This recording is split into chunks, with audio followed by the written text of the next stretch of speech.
Greetings, fellow searchers of truth, justice, and tidbits of scientific inquiry. My name is Bartholomew Oscar Belosi, or Bob for short. No affiliation. And today we have a particularly hairy experiment for you. Cut to intro.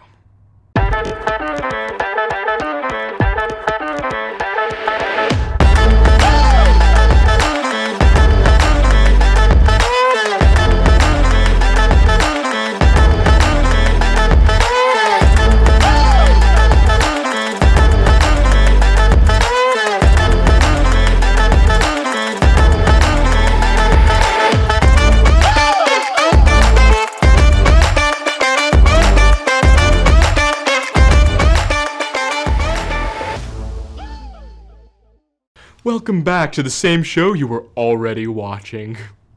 Now, as everyone knows, the act of cutting one's hair predates humanity itself by several thousand years, so it's no wonder that the first invention of humanity was the Barbasol electric razor, which predates even writing. But our scientific exploit does not begin with this invention. No, indeed, it begins with a story in 1790, in a very boisterous garden being patrolled by Which, the organization, a representative of which... Get it? But a representative of which we have here today. Yes, good evening. My name is Hoda, and I represent Women in Total Control of Herself. Or Which, for short. And are you in control of yourself? No, but that's not important. I see. Well, since you're here, why don't you shed some light on the great Rapunzel incident? Oh, that one. Well, that's where all the trouble began, you see. There we were, just a bunch of women in total control of ourselves, cutting our hair with Barbasol razors, and a thought occurred to us. What if we didn't cut our hair? But that's... incredibly morally impermissible, yes. But we couldn't get the thought out of my head, so we kidnapped a young girl. Kidnapped? Yes. I mean, no, we, bargained for her. Bargained?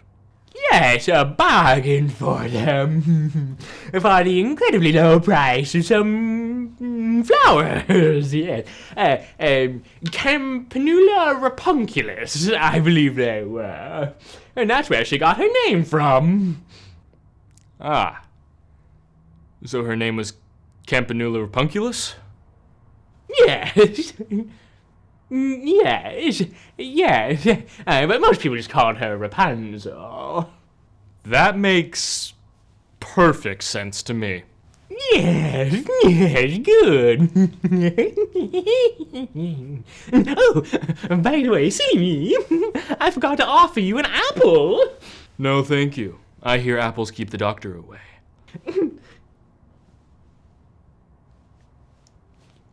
Don't you want that? My doctor's very attractive. Attractive? More attractive than me? I think we're getting a little sidetracked here. Why don't you tell us more about this completely legitimate scientific experiment? Yes. Well, after we purchased her, the Women in Total Control of Herself organization, or Which for short, decided to lock her in a tower for several years. Without any means of cutting her hair. Why, that's terrible. Yes. I mean, no, because it was all for science. Well, I suppose if it taught you something about science, then anything can be excused as morally permissible. What exactly did you learn? Yes. Well, it wasn't long before we realized that her hair started growing at an exponential rate. And only a few years in, you could jump rope with her hair, you could use her hair like a ladder, you could tie a noose with it, and you could use it as various rappel devices, all of which were tested multiple times. And was that the extent of your scientific discovery? Well, yes. But there's much more to the story than just that. If you would be so kind as to listen to my explanation of the story, my side never gets told, you see, and explains perfectly well why I have such an unfathomable hatred for princes and princesses.